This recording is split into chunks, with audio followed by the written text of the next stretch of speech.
Welcome to Narrative Responsibility, a podcast about examining the meta story of your life, how well it is serving you, and how to change it for the better. I'm Elena Wolf, relationship coach and life alignment mentor, and this is this week's New Perspective. Hi there! I'm so glad you're here today. This is episode 16. Attachment styles as RPG character classes. So, as it should be no surprise now that I've introduced this new concept of attachment styles, I am going to apply it to our ongoing metaphor of building an RPG character and figuring out how to leverage that for gameplay with life as this ongoing RPG game. So,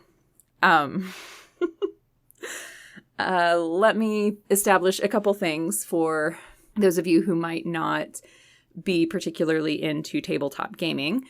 The first is the concept of character race is like in games typically going to be things like, are you human? Are you an ogre?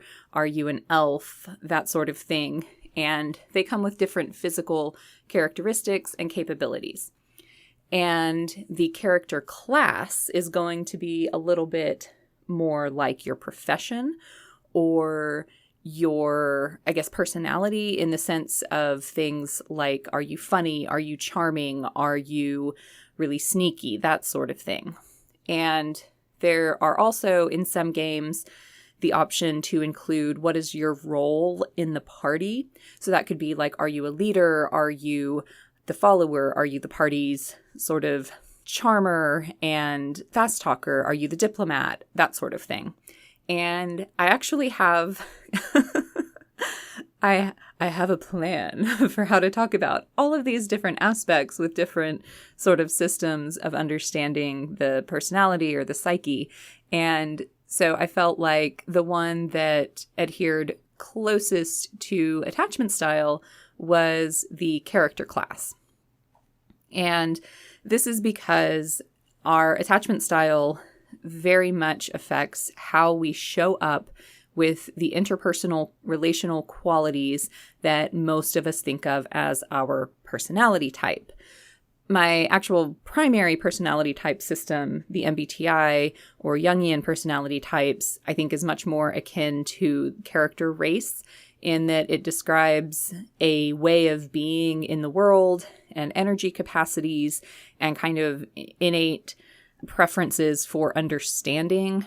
And sometimes there are correlations to what we think of as personality, and sometimes there's really not, because people who have the same, quote, MBTI type, that same personality type, can have very different social presentations.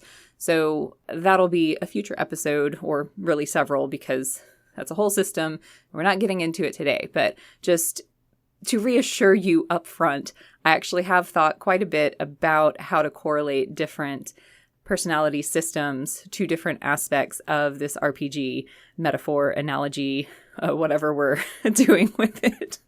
So, So today let's talk about your character class as defined by your attachment style. I want to be clear that while in real life there are absolutely real benefits to having a secure attachment style, and if you do not currently have a secure attachment style, you probably want to be doing the work to build toward that. Your life is better in all ways when you have one. Earned secure is definitely a thing. But when you have an insecure attachment style, that typically comes from having been put in really challenging situations in the past, whether that's with your family or certain relationships that you had at a different point in your either development or even adult years. And those experiences leave a mark on us. Sometimes we are asked to grow capacities early, like earlier than maybe we would have. Sometimes we are forced to grow capacities we might not otherwise have grown in ourselves. But once we have stretched to meet that challenge and grown that capacity, we can't ungrow it. So as an example, if you kind of learn to be like the funny guy or the funny girl because you're carrying a lot of internal insecurity, and that's a way that you can earn acceptance with your peer group and feel like people like you and get a lot of validation. Okay, maybe you were sort of pushed to grow that sense of showmanship or wit or cleverness or whatever. But once you've grown it, you have it. That is, an expressible personality trait. Hey, I'm funny, I'm witty, I'm quick with a comeback. You have trained up that skill. You have grown that capacity in yourself. And so that becomes part of you. And so some of the aspects of our attachment style can be positive. Like there are real gifts that each one comes with. So if you have had to grow into parts of yourself a little bit prematurely, or that maybe you wouldn't otherwise have chosen to grow, then that is something that you can embrace, and you can look at the benefits that come with that from having, I hope there's a siren going on the street. I don't know if y'all can hear this or not. It's distracting me. I'm really sorry. Okay, I think it's past now. If you were forced to develop some of these capacities or grow them before you might otherwise have, there's a leverage that you can get from them. And often the capacities that you grew out of order or by overemphasizing one part of yourself come with a cost. And there's something that you didn't develop or that you neglected in order to be overcompensating in this other area. So for all of these kind of character classes, attachment style profiles, I'm going to offer the benefits that you get, but also the drawbacks. And so in terms of building up your RPG character, you'll start with your race. And this is a little bit out of order because obviously we haven't talked about MBTI yet. So sorry, we don't have your kind of baseline stats, but it's an ongoing process. We'll get there eventually. Maximum chaos. So you kind of start with your basic statistics that come from the type of character that you are. And then you are allowed to select your character class. And that will sometimes come with, okay, you get to add points for this quality or that quality, but you have to take away points for these qualities. So that's kind of how we are rolling with this. So I will start with the anxious preoccupied, then do the dismissive avoidant, the fearful avoidant, and finally the secure. I tried to pick 9 positive, like you get 9 beneficial qualities and then 9 things that you have to kind of take away points from for each of them. I will confess, I could not find 9 negatives about being securely attached. I tried so hard and I gave up at like 5. So here we go. For the anxious preoccupied, the benefits where you get to add, let's be generous and say you get to add like plus 10 or something for all of these qualities: charm, beauty, warmth, camaraderie, collaboration and cooperation, generosity, empathy, adaptability or the ability to be accommodating, and strong communication.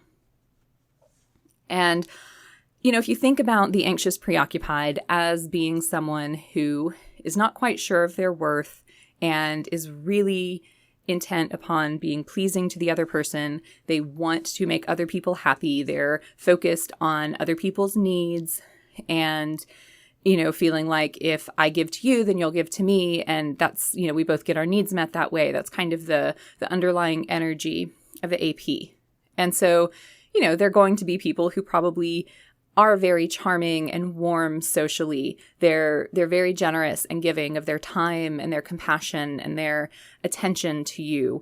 And they're very good at working together, being, team players, being collaborative and accommodating, and often will have a lot of attention to appearances, not in a negative way, but just they want to put their best foot forward, and so they take the time to do that. And those can all be really powerful, alluring qualities for someone on a social level. But here are the places that you have to take points away. Independence, confidence or self-esteem, certainty, boundaries or assertiveness, initiative, endurance, distress tolerance, leadership, and fear management. So these are all places where having a less secure sense of your own worth and your own, I guess, right to take up space and to be welcome and to know that your ideas are good and that people ought to listen to you, that you don't have to people please in order to have something to say, all of that. Those are kind of the drawbacks of having an AP style. And so, those are the places that you have to lose some points from what you might otherwise have. All right. So on to the dismissive avoidant, which is the type most opposite of the anxious preoccupied. So what you gain if you have a dismissive avoidant style, this is where you get to add 10 points. Independence, mysteriousness, your poker face or your ability to keep secrets, your ability to be stoic, non-emotional, logical, rational, even in situations of heightened emotion, intellectuality, initiative, capacity to just get stuff done, being a do-it-yourselfer, endurance, and being even-keeled. That means you don't have a lot of emotional or energetic highs and lows. You tend to stay pretty much in the same zone. So, these are pretty common with the ethos of the dismissive avoidant being, I have to do it myself. No one's coming to help me. I don't have the resource of other people. Other people don't necessarily care about my problems, so I need to solve them myself. Dismissive avoidants are, they're the people that want to pull away rather than move toward other people when they're in distress because they self-soothe and they want to take care of themselves. They don't want to burden someone else, and they were made to feel for a long time that approaching someone else with their needs would be burdening someone. And, they are often implicitly taught that there's just no real help to be had. And that forces them to develop this really independent spirit. And that has a lot of strengths and a lot of benefits, but it comes with some costs, right? So what do you lose? Where do you have to take points away from your character profile if you have a dismissive avoidant character class attachment style?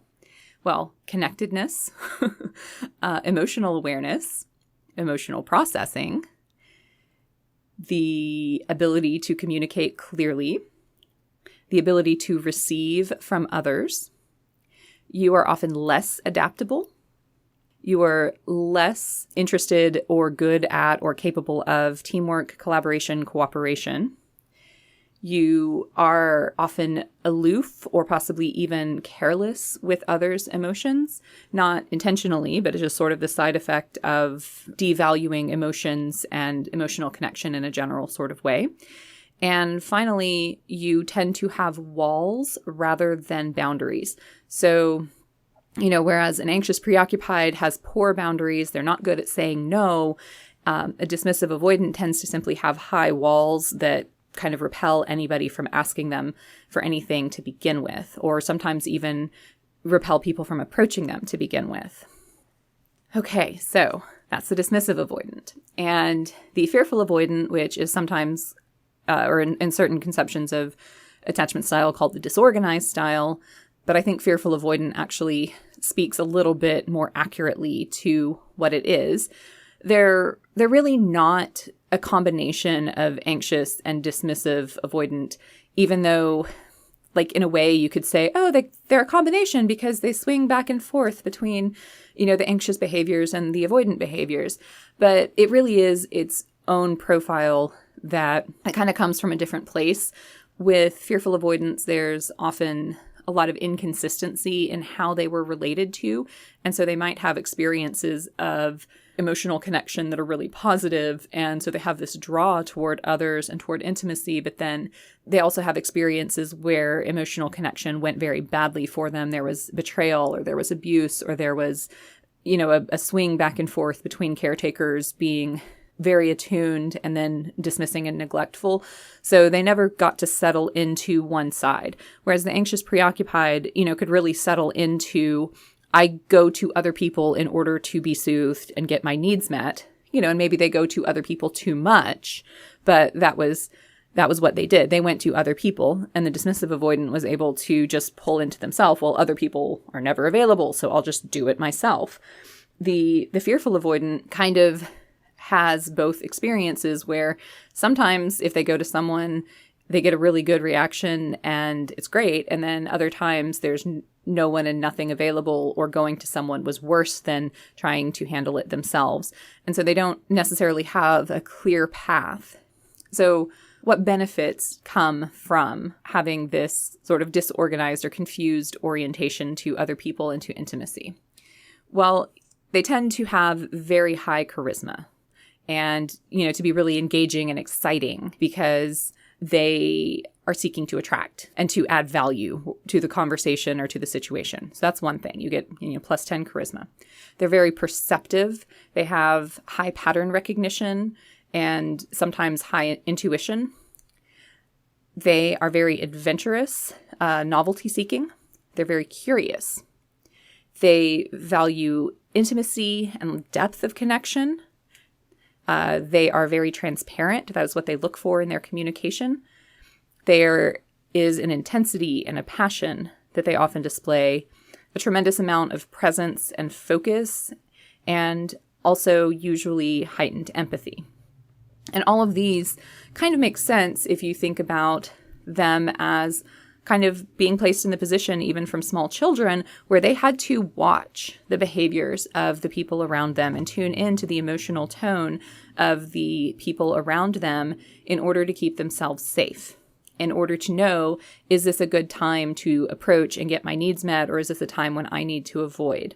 And so, they have a lot of experience being in, say, a heightened state of nervous system arousal, but that also can come with heightened perceptions. They have a heightened amount of pattern recognition that kind of can feel like intuition because they've spent a lot of time honing that skill and paying attention to those things. So you lose points around consistency and predictability. You can be very volatile or reactive. You can be untrusting or suspicious of others, like you're always just sort of waiting for the other shoe to drop or expecting betrayal. You have issues with boundaries. This is more similar to the anxious preoccupied in that it's very difficult for you to say no. You're trying to people please. You're trying to give other people what you want. Sometimes this even leads to having a high tolerance for abuse or exploitation. There is often kind of a hot, cold, all or nothing moving in extremes that happens, and you're not particularly good with your emotional management. Sometimes you are actually not as good at the transparency and intimacy as you like to think, because what you're actually doing is faking sharing and vulnerability in order to get people to trust you, but you're not really trusting them. So it becomes very one-sided, where they have now shared with you and you feel secure that, okay, I have their full picture, but you're still withholding yourself. And if I didn't say it already, there can be a restlessness where they struggle to settle in to any one place or job or hobby or situation or relationship for very long. That something about the being settled feels unsafe or unnerving because it's so different from what they experienced with the back and forth in their childhood between safety and attunement and unsafety or neglect. Or, maybe I should just say it more as like availability, unavailability. It's not always, situations of safety or unsafety, but just, availability from others, unavailability from others. So when you have somebody that never gets all of one or all of the other, then when you're in a situation that's like, okay, well, now I'm in this and it's going to be the same from here on, that actually in and of itself is unsettling. So that's the fearful avoidant. And finally, we come to the secure attachment style. What are the benefits of being secure? This is where you get your plus 10s.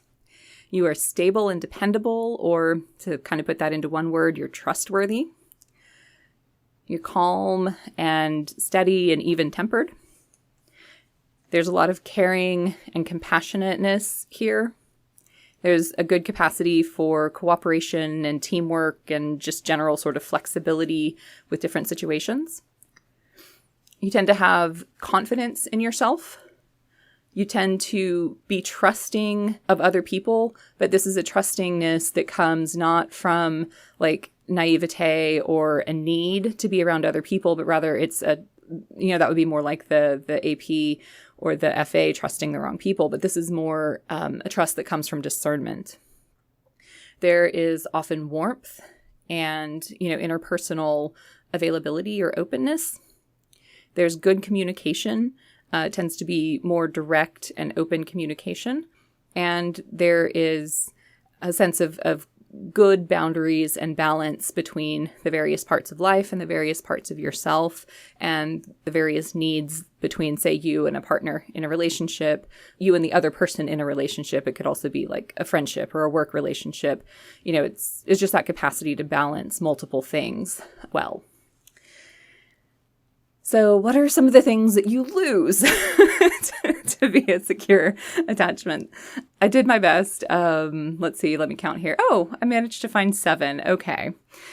So you do take a hit on charisma. You're a little bit less charismatic. You're a little bit less exciting. You're a little bit less intense. You're less extreme. You tend to be warm rather than hot. You're, often less adventurous or less risk-taking. And you won't overcommit yourself. Some of these are not necessarily even like to your detriment, but it's simply, there might be times when someone who, for example, has a fearful avoidance style might show up like, again, high charisma, high energy, very intense and exciting and willing to take risks. And that can be really alluring. Maybe you're in a job where, in fact, that's a benefit. Like if you're an entrepreneur, having the capacity to dazzle other people and the willingness to kind of jump in and take a big risk might benefit you in the long run. So maybe somebody who's a little more secure might not shine quite the same way. Doesn't mean there's not still a path to, being a successful entrepreneur if you're a secure attachment. I'm not trying to say that. It's just these are some of the places that maybe, you lose an edge that another type might have. Or the not overcommitting or like over accommodating. Maybe somebody who has a more anxious leaning style could really win people over and be really effusive with their warmth and draw people in and kind of get them into this teamwork collaboration where maybe somebody who's more secure might not try quite so hard. And depending on who you're dealing with, maybe that other person needed to be wooed in that kind of way. And so not kind of pursuing them with that effusiveness, they might not respond. Okay, well, you can always say that wasn't the right opportunity because it wasn't aligned for how I naturally am. So it's, again, I was trying so hard to find things that are drawbacks, but contextually, arguably, they're not really even drawbacks. But just in fairness for this game that we're playing and trying to get you thinking about things in a different way, how any quality, positive or negative, has a context to it, right? And the context is maybe more important to whether it's a positive or negative that you experience in having that quality than the quality itself. But the point of having the things that you lose is also to highlight that often gifts come with costs. And developing one part of ourself, especially if it's kind of out of order or not something we otherwise would have, can come at the price of neglecting something else that really we should have developed too.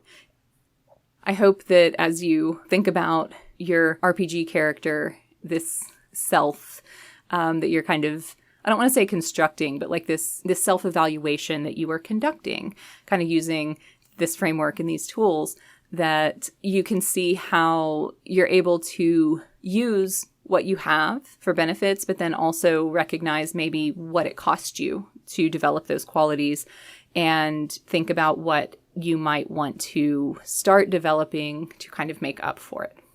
So I hope that all made sense.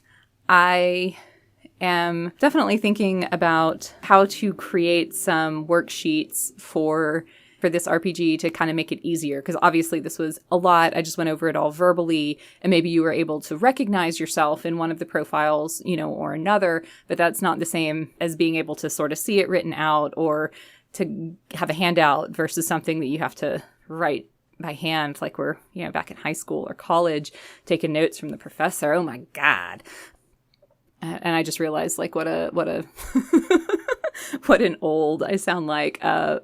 You can just run it through like Otter AI or whatever, vocal transcriber, and do it for you. But fair warning, they never get my accent right. So good luck with that. So that's the sort of thing that I'm thinking would probably go really well on, for example, a Patreon page as an extra. I am definitely going to get something set up with that by the end of the month, and I'll have full details once it's kind of set up and decided. I'm still looking into the different services and trying to figure out exactly how I want to handle it. But, this sort of character sheet, character development sheet or self-assessment sheet, I think would be really fun to have as an extra, and as just a little thank you for joining my community. So yeah, keep an ear out for that. And otherwise, that's all for this week. Thank you so much for listening and spending this time with me. If you want to know more about my work, you can check out thepatternbreaker.com or follow me on Instagram @thepatternbreaker. And until next time, what part of your story are you going to take responsibility for this week?